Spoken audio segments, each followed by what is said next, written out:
Bien, cuando nosotros hablamos de cómo mantener una espiritualidad bíblica, en tiempos de crisis, el simple título puede quizás llevarnos a interpretar que, bueno, en ese mensaje se nos va a dar una llave maestra que nos va a permitir abrir esa puerta de la espiritualidad bíblica y nosotros saldremos en misión. A veces podemos llegar a pensar eso, pero realmente no es así. No hay una llave maestra para nosotros, digamos que de un momento a otro, llevar o blindar nuestra espiritualidad para que pueda soportar los tiempos de crisis y mantenerse firme en la fe. Ahora, yo quisiera, para avanzar, poder dar una pequeña definición acerca de lo que es la espiritualidad. Alguien definía la espiritualidad como esa lucha por llevar, por vivir vidas piadosas, vidas genuinas y en santidad, sin la cual nadie verá a Dios. ¿Amén? Ahora, pensar en esos quizás falsas convicciones o creencias que existe una llave maestra es algo que nos puede limitar en esto. ¿Por qué? Porque tiende a desanimarnos. También podemos llegar a pensar que la espiritualidad bíblica, esa digamos que disciplina para llevar una vida piadosa, es solo para algunos privilegiados dentro de la iglesia, cosa que bíblicamente no existe. Como bien lo decía uno de los hermanos, para el Señor no hay favoritos, no hay privilegiados. Y de hecho, la espiritualidad tampoco se sustenta en intelectos, en descendencia, como se pueden sostener o sustentar la fe de otro tipo de creencia. La espiritualidad no es algo, no se logra de un día para otro. Debe haber armas, o tenemos armas provistas por Dios que sí nos van a ayudar y que con la ayuda del Espíritu Santo nos van a dirigir. Ahora, yo quiero hacer una pregunta para avanzar. ¿Los carros blindados se blindan antes, durante o después de sufrir un atentado? Lo hacen antes. Difícilmente lo van a hacer en un tiempo de crisis, en pleno atentado, no queda tiempo, ¿verdad?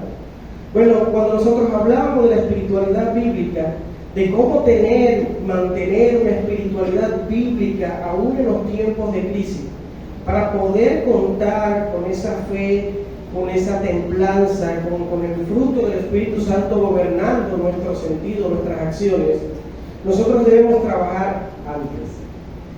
Y trabajar en esto, en fortalecer la fe que Dios nos ha dado, en fortalecer nuestro carácter cristocéntrico, en ser más como Cristo.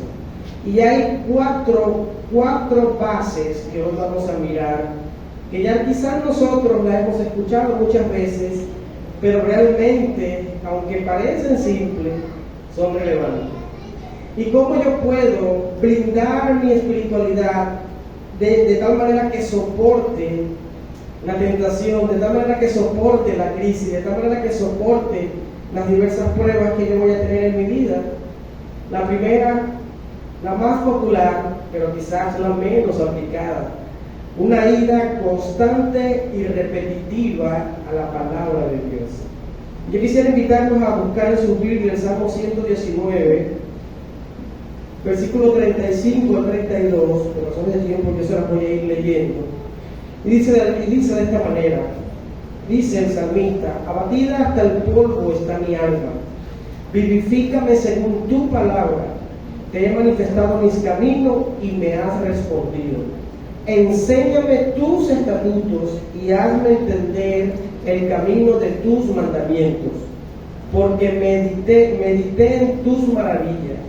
Luego dice el salmista en el 28, se deshace mi alma de ansiedad, susténtame según tu palabra.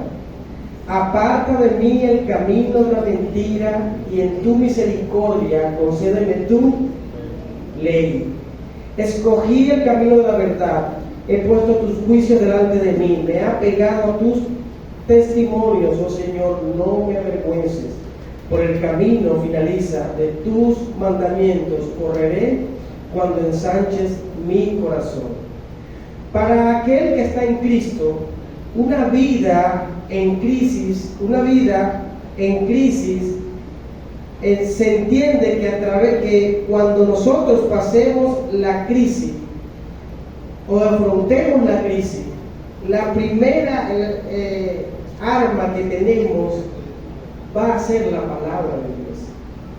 Es allí donde nosotros encontramos respuestas a nuestras preguntas, encontramos consuelo, encontramos dirección, logramos por medio del Espíritu de Dios ser movidos, aún en medio de la crisis. Y no sé si ustedes han podido experimentar esto, pero muchas veces, en esos tiempos en el que nosotros podemos estar quizás muy presionados, es en la palabra de Dios, que contiene la voluntad de Dios, que contiene las promesas de Dios, en donde nosotros vamos a hallar dirección, donde nosotros vamos a hallar consuelo. El cristiano debe estar convencido que lleno de los preceptos del Señor en su palabra, será más sencillo sobrellevar y superar las crisis. Si yo pienso que las crisis las voy a poder sostener según mi fuerza, ahí empezamos mal. Pero si yo entiendo que tratando de buscar la voluntad de Dios en su palabra, la voz de Dios en su palabra, yo voy a entender, yo voy a superar, yo voy a poder caminar por ese camino angosto y difícil de una manera más confiada y de una manera más segura. Porque en la Biblia, en la palabra de Dios, nosotros no vamos a encontrar errores y no vamos a encontrar traición. El 100% de las promesas que Dios nos ofrece en su palabra son veraces y son verdaderas. Porque es la palabra de Dios. Es Dios mismo quien nos ha provisto. Y esto me lleva a mí a pensar y reflexionar qué tanto estoy yo yendo a la palabra de Dios. ¿Qué tanto la estoy leyendo? ¿Qué tanto la estoy meditando?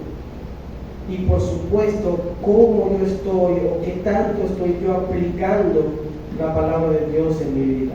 ¿Qué tanto estoy aplicando el amor que Dios me invita a tener?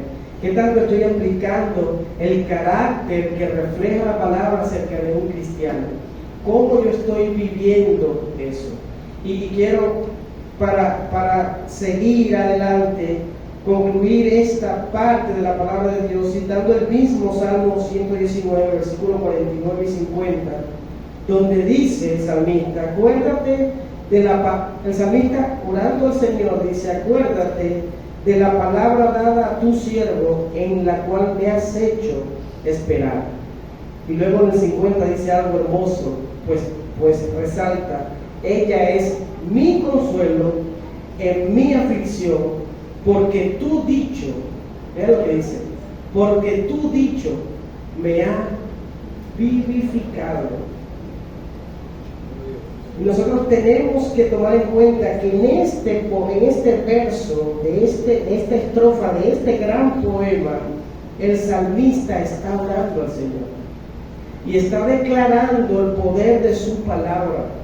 Y está declarando su esperanza en esa palabra de Dios.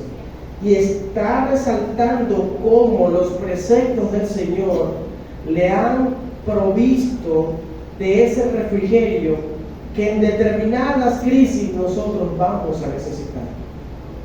Es a través de la palabra de Dios que nosotros vamos a conocer a Dios, vamos a andar como Él anduvo, pero también vamos a hacer uso de sus promesas. Yo no puedo hacer uso del regalo de Dios si no abro el regalo de Dios, si no disfruto el regalo de Dios, si no consumo su regalo. Y en este contexto estamos hablando de su palabra. Pero hay una segunda arma también conocida, pero a veces poco valorada, y es precisamente lo que hacía el salmista en este verso 49, 50. ¿Qué estaba haciendo? Estaba orando al Señor. No solamente nos quedamos con los preceptos que Dios nos ofrece en su palabra, sino que también nos sumergimos en una vida comprometida y disciplinada con la oración. Y este compromiso se va a derivar en dos formas.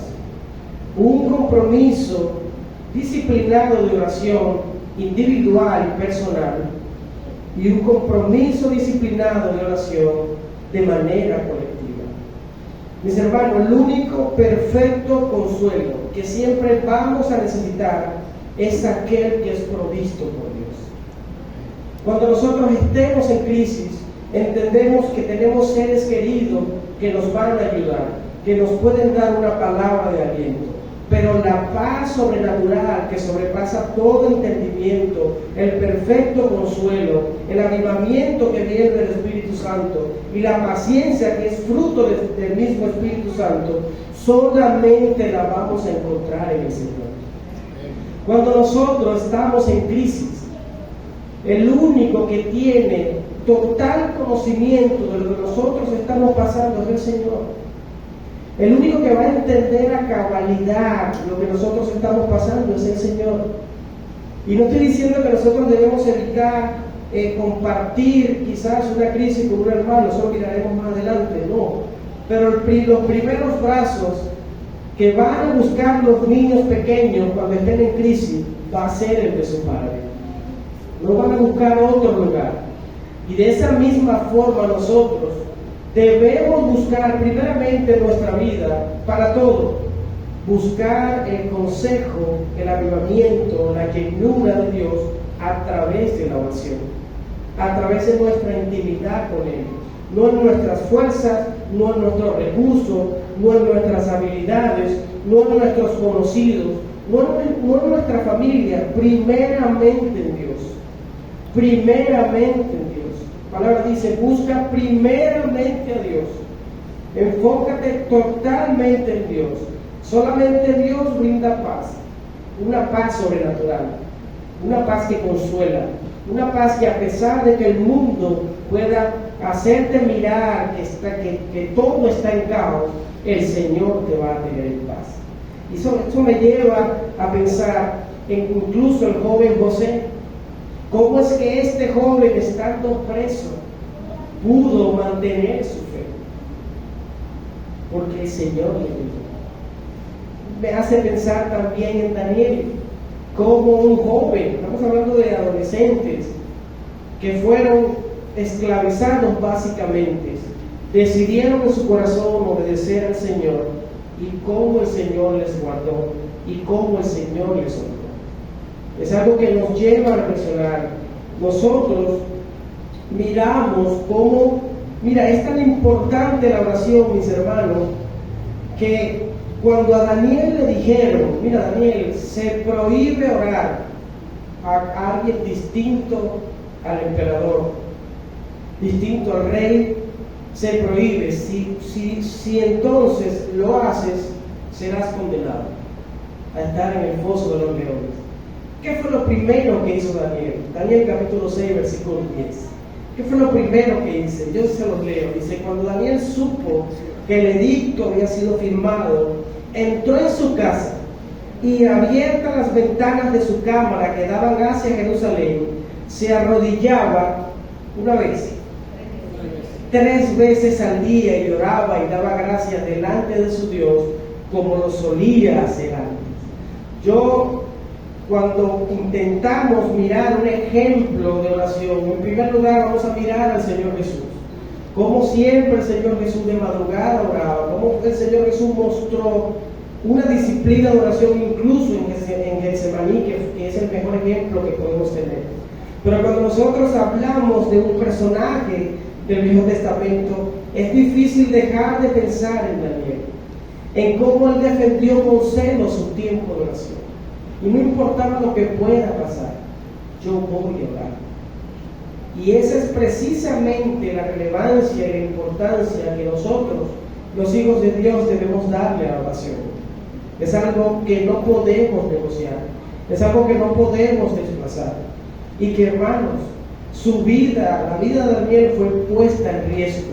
¿Cómo puedo yo presentarle al Señor una excusa para dejar de orar?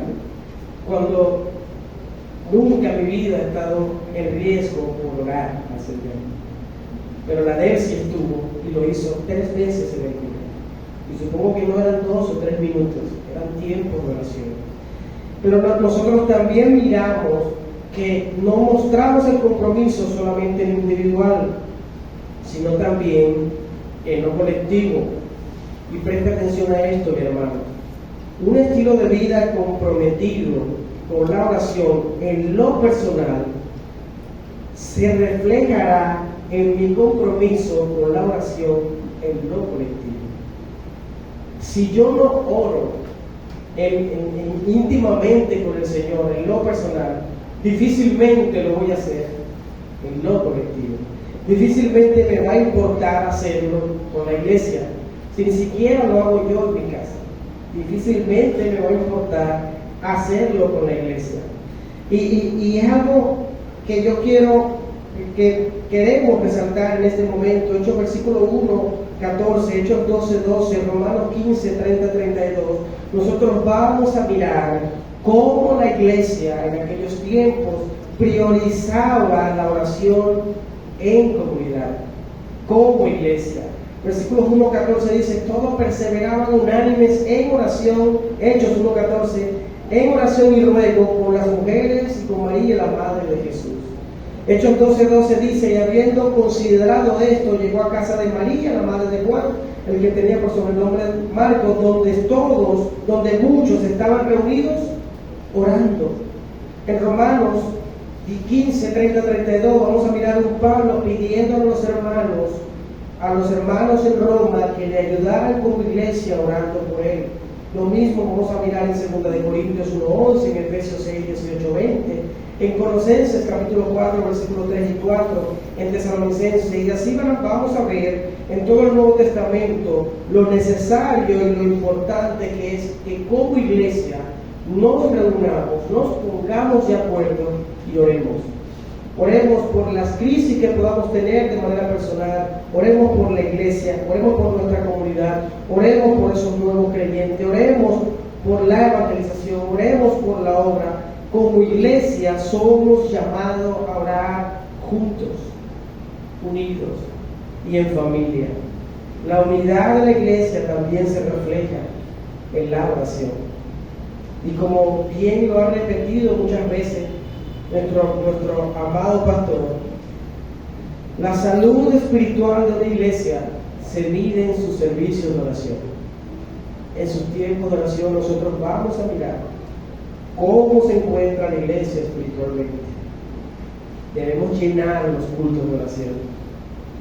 Debemos llenar los cultos de oración. Es importante formar parte de las actividades de oración que la iglesia organiza, mis amados hermanos. Es relevante y de hecho esto colabora para el siguiente punto que nosotros vamos a mirar. La primera herramienta que tenemos, ¿cuál es? La palabra de Dios. Hay que ir a la palabra de Dios, hay que memorizar la palabra de Dios, pero también hay que meditar en ella y aplicar lo meditado. Lo segundo es orar al Señor, que nos ayude a entender su palabra, que nos oriente, que nos ayude a cumplirla. Pero hay un tercer compromiso, un sólido compromiso con la iglesia del Señor. Alguien decía, pudiéramos caer en el error de pensar que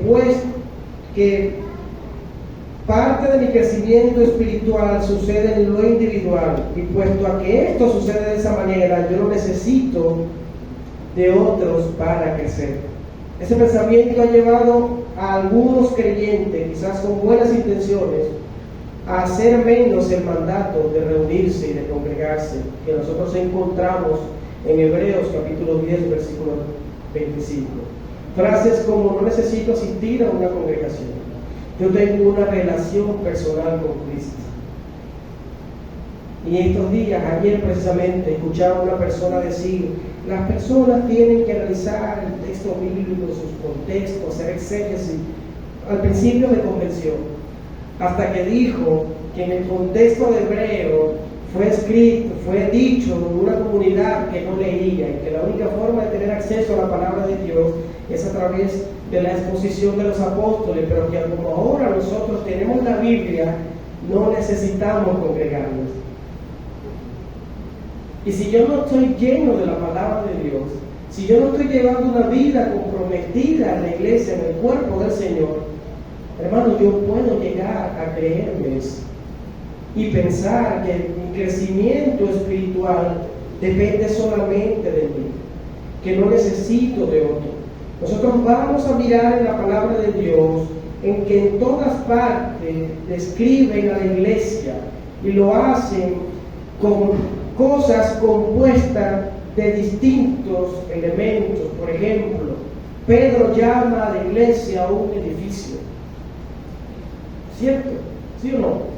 Un edificio bien construido. Pablo, ¿con qué compara a la iglesia? Romanos, capítulo 12, con un cuerpo que tiene muchos miembros, ¿sí o no?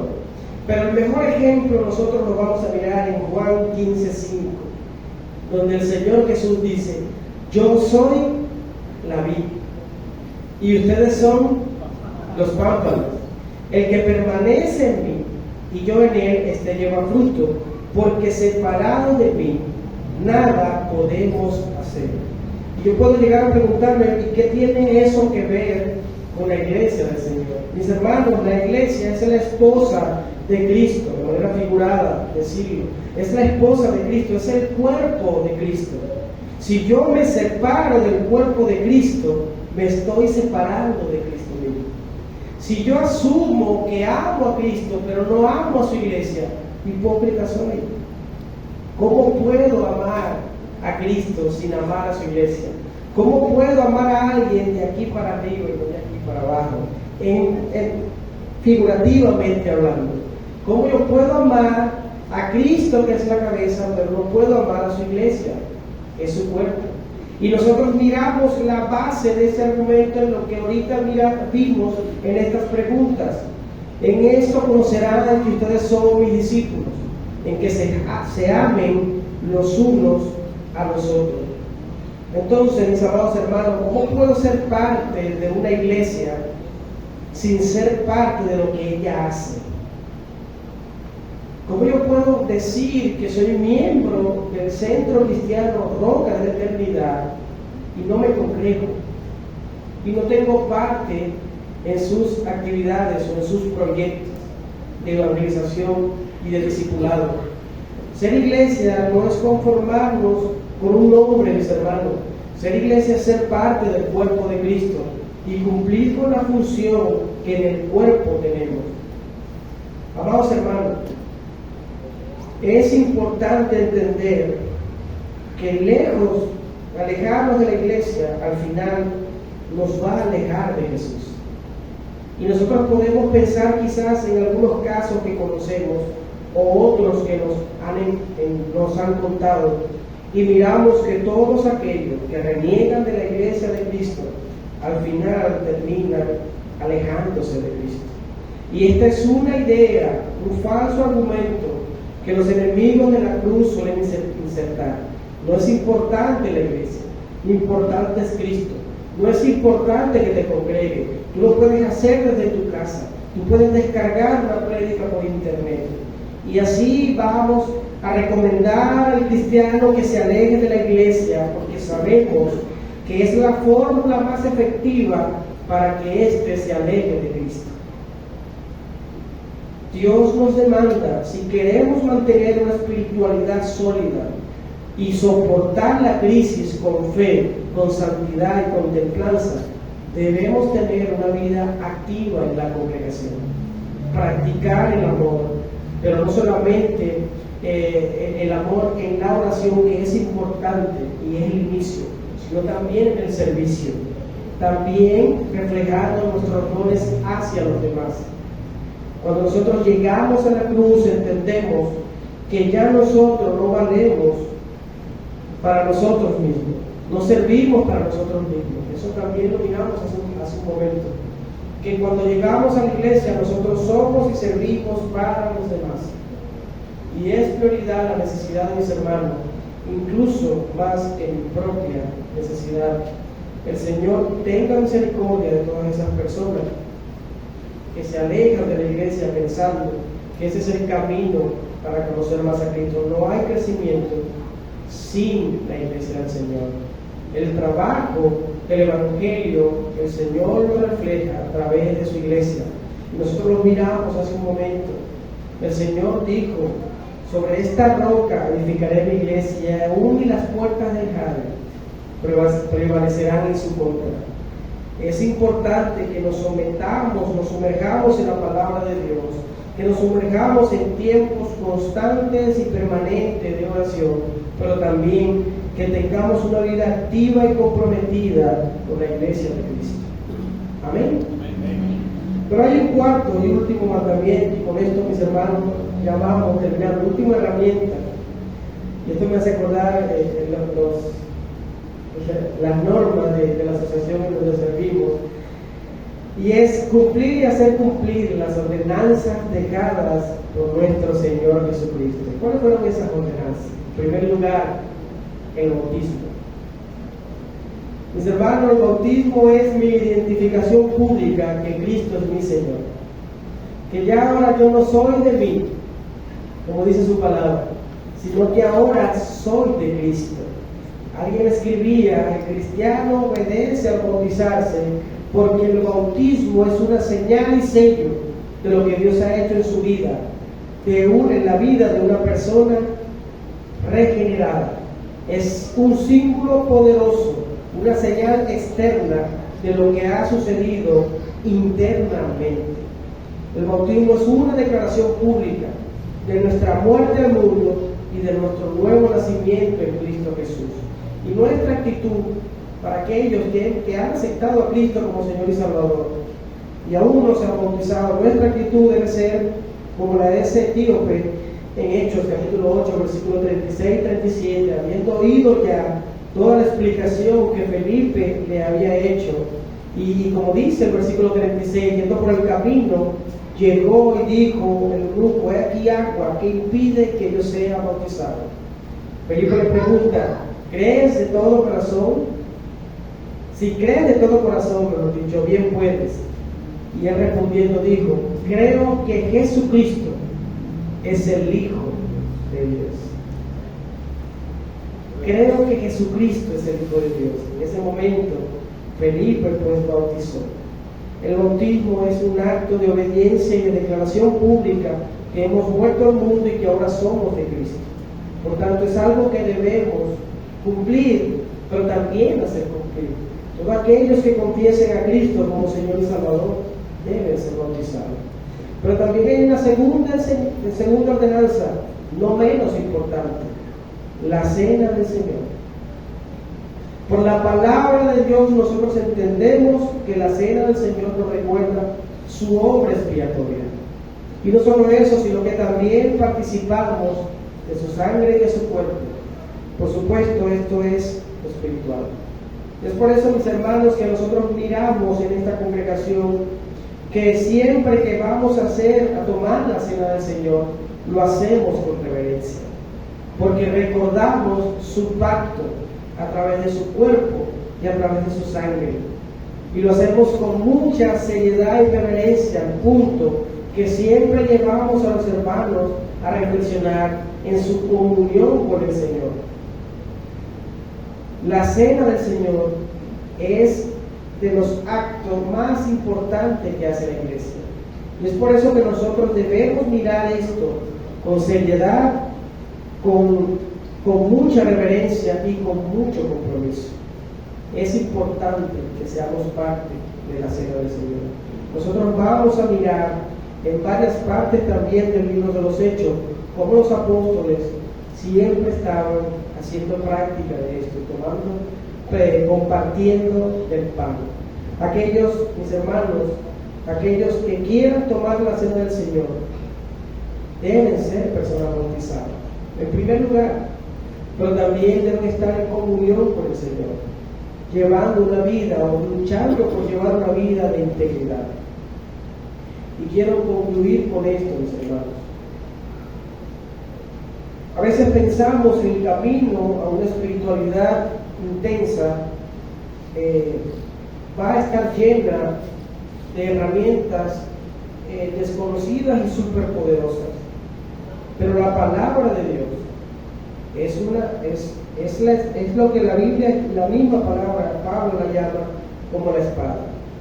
Crecer espiritualmente no es para personas privilegiadas, no es para personas superdotadas. No existe tal cosa en el cuerpo de Cristo. Para muchos, algo simple, pero para otros no. Pues aunque nos parece un mandato simple ir a la palabra de Dios, muchos quieren hacerlo y no pueden. No tienen acceso a ella. Muchos sueñan con abrir la Biblia y leerla, pero no pueden hacerlo. Nosotros podemos. Y la pregunta es si lo estamos haciendo. Muchos quieren, pero no pueden. Y nosotros que por la gracia de Dios tenemos su palabra, a veces no la abrimos en días, ni meditamos en ella, ni estudiamos en ella. Parece simple, por ejemplo, que debemos orar. Hermano, debemos orar. Bueno, sí, eso es algo simple que siempre se ha dicho. Debemos orar de manera individual, de manera colectiva. Cuando, mis hermanos, muchas personas no tienen los recursos que nosotros tenemos para hacerlo. No tienen un espacio para orar. No tienen un tiempo para orar. Y de hecho no pueden hacerlo de manera libre. Y ahí les pongo el ejemplo de nuestros hermanos en Cumanacoa. Cómo devastó ese río todo eso.